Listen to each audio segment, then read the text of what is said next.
Sir, heritage పైన ఆరోపణలు ఏవైతే ఉన్నాయో వీటికి సంబంధించి ఢిల్లీ హైకోర్టు కూడా ఒక ఉత్తర్వులు జారీ చేసింది. ఎవరెవరైతే హెరిటేజ్ పైన చేస్తున్నటువంటి వ్యాఖ్యలు ఏవైతే ఉన్నాయో వాళ్ళ ఛానల్స్లో ఏదైతే ఉన్నాయో అవన్నీ కూడా డిలీట్ చేయాలి, 24 గంటలు వ్యవధి ఇచ్చింది.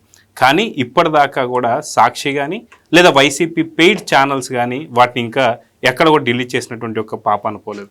అదేవిధంగా మెటాకి కూడా ఆ యొక్క రూల్స్ పంపించింది, 24 అవర్స్లో ఒకవేళ డిలీట్ చేయకపోతే మీరైనా సరే డిలీట్ చేయాలని చెప్పింది. సో మొత్తానికి ఎందుకు అంటే కోర్టులు ఇచ్చినటువంటి తీర్పును కూడా ఇలా ధిక్కరిస్తున్నారంటే ఎలా చూడాలంటే, ఇప్పుడు ఎక్కడైనా జగన్ గారు ఒక దేశంలో రాజు అంటే చాలా గొప్ప ఆయనని అనుకుంటాం. ఎవరు ఆయన రాజు కంటే గొప్పవాడు కూడా ఉంటాడు, మూర్ఖుడు. ఎవరిని కేర్ చేయడు. అన్ని వ్యవస్థల్ని ధిక్కరించిన ఆడికి ఇంకా ఎదురే ఉందండి.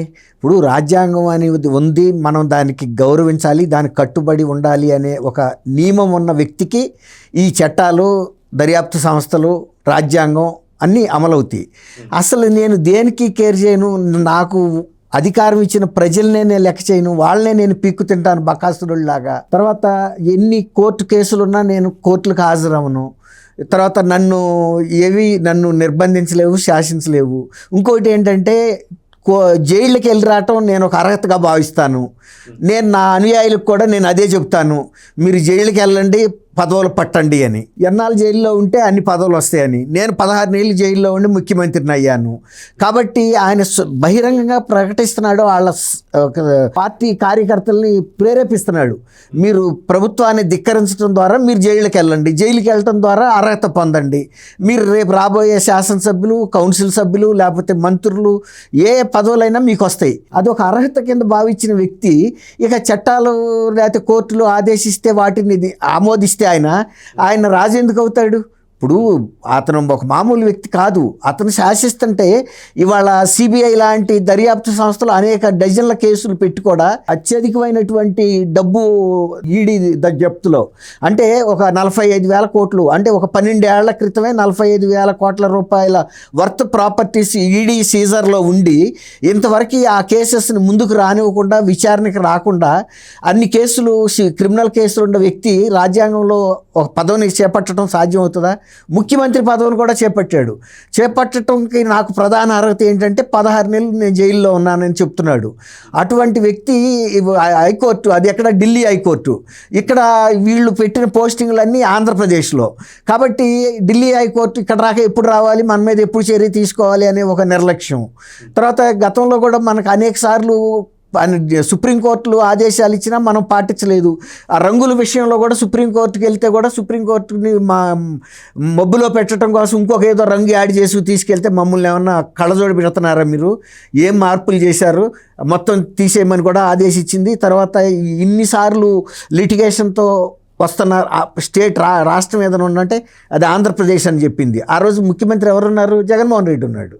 అదే ఏ ముఖ్యమంత్రి అయినా చిన్న స్టిచ్చర్ పాస్ చేస్తేనే రిజైన్ చేస్తారు ఎవరన్నా ముఖ్యమంత్రులు సెన్సిటివ్గా ఉంటే, లేకపోతే కనీసం అమలు చేసి వెంటనే కోర్టుకి ఇన్ఫామ్ చేస్తారు, అయ్యా మీరు చెప్పిన సవరణలు మేము చేశాము అని. వాళ్ళని మొబ్బులో పెట్టే విధంగా వాళ్ళకేం తెలియదులే, రంగుల గురించి కూడా వాళ్ళకేమైనా కలర్ బ్లైండ్నెస్ ఉంటుందా జడ్జెస్కి, వాళ్ళకి తెలీదా? అట్లాంటి ధిక్కారం చేసిన వ్యక్తి ఇవాళ మీరు అసలు హెరిటేజ్ ఎందుకు వచ్చింది పిక్చర్లోకి? లడ్డూ కల్తీ చేశారు వాళ్ళు, దానికి సంబంధించిన సాక్ష్యాధారాలతో పూర్తిగా రెడ్ హ్యాండెడ్గా అంటారు చూసారా, రెడ్ హ్యాండెడ్గా పట్టుబడ్డారు. కోట్లాది మంది ప్రజల మనోభావాలు దెబ్బతిన్నాయి. అది ఇంకోటి ఏంటంటే ఈ లడ్డూ కుంభకోణం ఎప్పుడు బయటపడింది?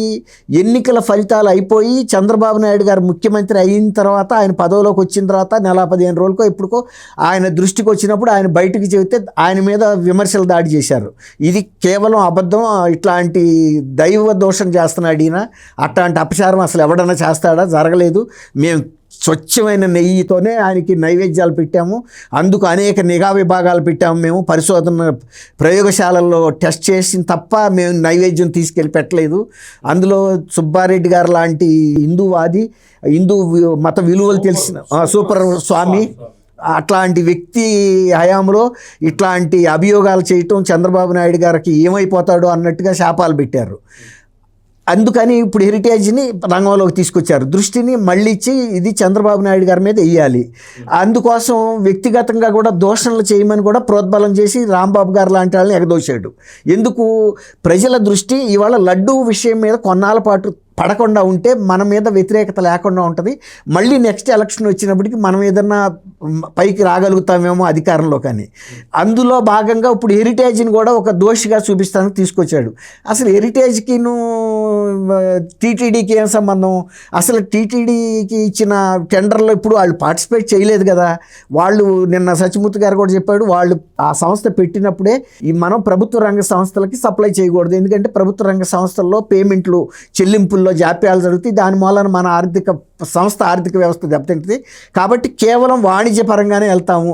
అది ఎక్స్పోర్ట్ చేసి విదేశాల్లో అమ్ముకుంటామా, ఇతర రాష్ట్రాల్లో అమ్ముకుంటామా, జమ్మూ కాశ్మీర్లో అమ్ముకుంటామా వేరే మాట. కానీ వాళ్ళు ఒక నిర్ణయం తీసుకున్నారు. అట్లా కొన్ని సంస్థలు ఉంటాయి.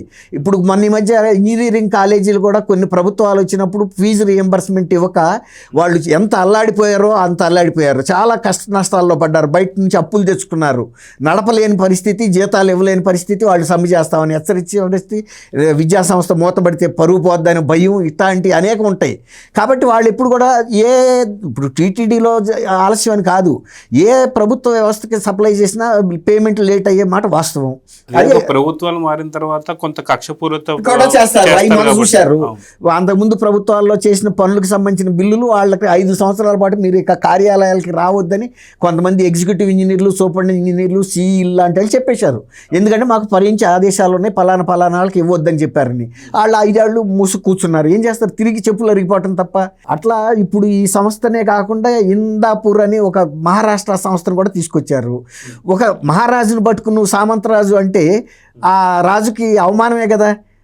అతను మహారాజు లేకపోతే రాజు అను, సామంతరాజు అని ఎందుకు అంటావు ఆయన్ని?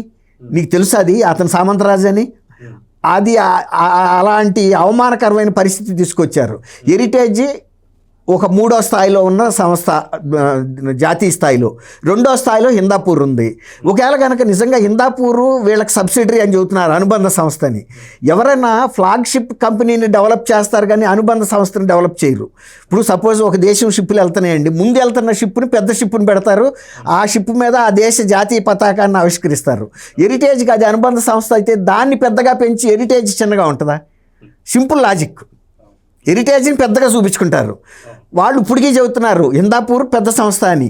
తప్పులేదు, ఎందుకంటే స్టాటిస్టిక్స్ని ఎవరు తిరగరాయలేరు. ఇప్పుడు మీరు నాకన్నా గొప్ప వ్యక్తి అన్నప్పుడు ఒప్పుకోవాలి. అంతేగాని నాకన్నా జగన్ తక్కువవాడని నేను వాదించుకోవటం వలన నేను పెద్దాడిని అవ్వలేను.